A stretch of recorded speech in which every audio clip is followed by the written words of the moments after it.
A Vale Certificadora apresenta com exclusividade o programa Pode Contar. Olá, seja bem-vindo ao Pode Contar. Neste episódio teremos uma entrevista com Luiz Fernando Nóbrega, vice-presidente do CFC, sobre a Lei de Lavagem de Dinheiro e suas implicações práticas. Olá pessoal, sejam bem-vindos a mais um episódio do Pode Contar. Hoje temos uma super entrevista com o amigo Luiz Fernando Nóbrega e vamos falar sobre a Lei de Combate à Corrupção e Lavagem de Dinheiro. Luiz Fernando, fale um pouco para a gente sobre essas duas leis. Primeiro, um prazerzaço estar aqui falando com você, Pedro, meu amigo, nesse programa que a gente vem acompanhando a audiência, realmente com a qualidade, com um conteúdo excepcional. Nós estamos falando hoje de Lei de Lavagem de Dinheiro e da Lei Anticorrupção. São duas leis que pegaram no Brasil. O Brasil hoje só se fala nisso, né? Os noticiários eles estão direto tratando de acordo de leniência, de pessoas presas, colaboração premiada, que tem tudo a ver com esse contexto. E eu acredito no Brasil, eu acredito nas mudanças. Eu vejo que esse momento que nós estamos vivendo, nós temos uma percepção de corrupção menor. E isso não é um índice do Brasil, a Transparência Internacional, uma entidade consagrada que faz essa medição, constatou isso. Os índices de corrupção no Brasil, a percepção desse índice diminuiu, o que é bom. Fruto do quê? Fruto de uma atuação mais contundente e mais efetiva de vários organismos que muitas vezes não estavam no cenário. A gente está falando do CAD, da Procuradoria, da Polícia Federal, a Justiça trabalhando assim de uma forma muito consistente. Então essas leis, tanto a Lei Anticorrupção, que é de 2014, e a Lei de Lavagem de Dinheiro, que é de 1998, atualizada em 2012, elas têm um papel hoje de tratar de moralizar o Brasil, de que as relações comerciais, tanto entre entes privados quanto com a administração pública, possa ter uma transparência melhor, possa não ter vazamentos, não ter corrupção e evitar as fraudes. Então nós estamos falando de duas leis que pegaram e que tem muito ainda a crescer e contribuir para a evolução do nosso país. Então, quando nós falamos dessas leis, nós acabamos pensando só na administração pública.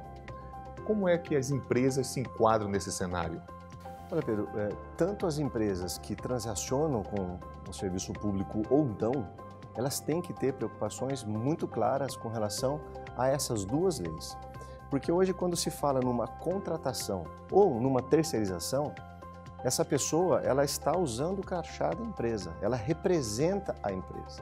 Então ela tem que ter controles e cuidados preliminares à contratação e durante a vigência desse contrato, seja como um funcionário ou como um terceiro ou como um fornecedor, um distribuidor, para que estes não levem o nome da empresa a fim de corromper terceiros, a fim de fazer transações que firam, por exemplo, leis anticoncorrenciais. Então, esses cuidados que a empresa tem que ter preliminarmente, eles são muito importantes para que, se um problema futuro aconteça, a empresa esteja blindada. A empresa não incorra numa conivência com o crime, seja ele de um crime corruptivo ou um crime que leve à lavagem de dinheiro. Porque nós estamos num momento que a nossa lei de lavagem de dinheiro, por exemplo, é uma lei de terceira geração. O que quer dizer isso? Antes, essa lei ela era condicionada à lavagem de dinheiro a crimes como terrorismo, a tráfico de drogas, a atividades explicitamente ilícitas. Hoje nós evoluímos em 2012 com essa lei. Qualquer crime antecedente que leve a uma lavagem de dinheiro está enquadrado, ou seja, não é mais vinculado a questões específicas, tráfico de drogas, de armas, terrorismo, não. Qualquer crime, inclusive evasão fiscal, pode ser enquadrado e tipificado como lavagem de dinheiro. Então, todas as empresas têm que colocar no seu radar essas leis e se precaver para não ter problemas futuros. Quando nós estamos falando dela, todo mundo só está também habituado a falar das empresas. E as demais entidades, como exemplo as ONGs? Na realidade, nós vemos que não o Brasil, mas o mundo, ele tem alguns radares mais aguçados e afinados para alguns setores. Alguns sempre foram muito visados, como por exemplo, postos de gasolina, sempre foi um setor visado como lavagem de dinheiro. Entrou no radar recentemente de todos esses organismos que fazem o combate à corrupção e à lavagem de dinheiro, entidades do terceiro setor, entidades esportivas, até entidades religiosas entraram nesse radar. Não que essas empresas tenham uma atividade ilícita, mas elas têm sido utilizadas de maneira ilegal. Doações, por exemplo, que essas entidades costumeiramente vêm a obter como sua principal fonte de financiamento, têm que ser investigadas. Porque aquele dinheiro doado, ele pode não ter uma origem lícita. E depois essa entidade ela pode ser utilizada pela má-fé de terceiros para lavar esse dinheiro. Então o radar hoje aumentou. Não é só empresa privada. Nós vemos vários outros atores e personagens entrando nesse circuito que tem que se blindar, tomar cuidados para que não sejam utilizados por má-fé. E Luiz Fernando, falando de prevenção para essas empresas, a gente pode entender que isso tem a ver com compliance? Totalmente, Pedro. Quando a gente fala que as empresas têm que ter atitudes preliminares, elas têm que ter programas de integridade, que é o compliance. E esse programa, ele tem que ser efetivo. Nós percebemos que algumas empresas, elas começam a engatinhar nesse assunto, mas elas não são efetivas. Isso não adianta nada. Primeiro porque a efetividade no combate à fraude, à corrupção e à lavagem de dinheiro, ela não vai existir. E segundo, que se essa empresa quiser efetivamente se blindar de algum problema futuro que ela tenha, a justiça ela vai analisar se aquele programa tem efetividade. E como ela faz isso? Uma empresa que tem um porte de uns 500 funcionários, um faturamento muito alto, tem um setor de compliance com uma pessoa e com um orçamento irrisório. Isso não é efetivo. Isso é só para colocar o compliance no papel e tentar comprovar alguma coisa. Agora, se houver um compromisso da alta administração, um gerenciamento efetivo de riscos, um canal de denúncia que apure, que investigue, que puna quando for necessário, aí nós estamos falando de um programa de integridade efetivo, onde essa empresa vai ter prevenção e, se por acaso tiver algum problema futuro, ela vai ter as benesses que as leis garantem quando se tem um programa de compliance efetivo e integrado. Vamos considerar o seguinte, nós temos mais de 5.000 prefeituras e câmaras municipais e as denúncias têm sido cada vez mais recorrentes, mostrando o envolvimento dessas empresas em corrupção e lavagem de dinheiro. Mas essas empresas também têm uma característica muito própria, que elas são pequenas, micro e pequenas empresas. Como é que a gente pode direcionar para esse tipo de empresa? É óbvio que quando se fala num programa de compliance, de integridade, nós temos que analisar os portes da empresa e os interesses. Para se contratar com a administração pública, o que se vai se observar como tendência nos próximos anos é que todas terão que ter os programas de integridade e compliance para comprovar a sua regularidade e para dar mais conforto ao gestor público ao fazer essa contratação. Ok, e as empresas que não querem transacionar com o serviço público? Elas precisam ter esse programa de integridade? A resposta é que sim. Numa menor escala, óbvio, mas precisam, porque se elas quiserem trabalhar com fornecedores grandes, mesmo que não sejam entes públicos, estes vão exigir que eles tenham um programa de integridade, porque é a garantia que aquela empresa não tem algo ilícito já no primeiro momento, que ela tem uma integridade, que ela pode garantir a contratação tanto de fornecedores grandes quanto de entes públicos. Ou seja, esse assunto de compliance, de prevenção, de combate à corrupção é um assunto que envolve todas as empresas, independente do porte, e envolve também todas as entidades, como você já disse. E meu amigo, o Pode Contar nós temos como público-alvo contadores e advogados, empresários e outras atividades mais.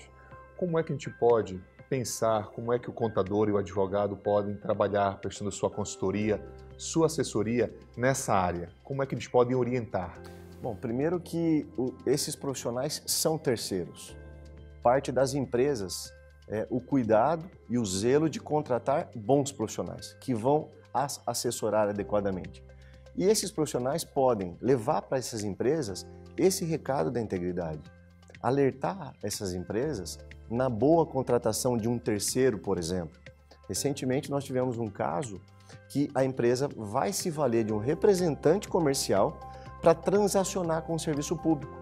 E nós alertamos, por exemplo, com relação à due diligence, que nada mais é do que uma investigação preliminar na contratação desse terceiro. Quem é ele? Se esse terceiro já teve conexões com a administração pública, ele tem que estar no radar de uma forma mais consistente. Se esse terceiro, se a empresa dele, ela tem sócios pessoas jurídicas que você só vai identificar quem é o beneficiário final dos proventos dessa empresa numa cadeia que demora para chegar, tem que ter um radar especial, ou seja, tanto os advogados quanto os profissionais da contabilidade têm que entender melhor esse assunto, quem é o seu cliente, quem é o seu fornecedor, para que ele possa não só se precaver na sua atividade, como poder ajudar a esse cliente que ele está atendendo na prevenção desses riscos. No programa de prevenção de lavagem de dinheiro, de prevenção à corrupção, leis anticoncorrenciais, ou seja, situações que podem trazer desgastes desnecessários ou até processos para esse cliente que ele está assessorando. Qual o tipo de material, de literatura que você recomenda, tanto para os contadores e advogados que estão começando suas atividades e queiram conhecer um pouco mais e profundamente esse assunto? Bom, existem N literaturas, de autores variados que tratam desse assunto. Além disso, nós temos entidades como o CAD, por exemplo, que tem manuais públicos disponíveis no seu site para que as empresas possam entender como funciona isso na prática. E o legal é que não é só um material para grandes empresas. Nós temos programas de integridade voltados para pequenas empresas, como o próprio CAD tem cartilhas sobre esse assunto a esse respeito. Então, são situações que podem começar a auxiliar esses profissionais que queiram entender um pouquinho melhor desses programas. Luiz Fernando, quero lhe agradecer, meu amigo, por você ter aceito o nosso convite do Pode Contar. Espero que você possa estar com a gente em outras oportunidades, trazendo conhecimento, que a gente possa estar debatendo grandes temas de interesse nacional. Muito obrigado, meu irmão. Prazer estar com você, Pedro, mais uma vez. Sempre que convidado, estarei aqui com um grande prazer. Obrigado, meu querido. Eu que agradeço. Obrigado. Bati um maravilhoso papo com o amigo Luiz Fernando Nóbrega, vice-presidente do Conselho Federal de Contabilidade. Continuem acompanhando os episódios do Pode Contar. Valeu! Obrigada pela sua companhia em mais um episódio do Pode Contar. Assista e compartilhe os vídeos já disponíveis e envie suas dúvidas e sugestões pelos nossos canais de contato. Até logo! Clique, valide e pronto!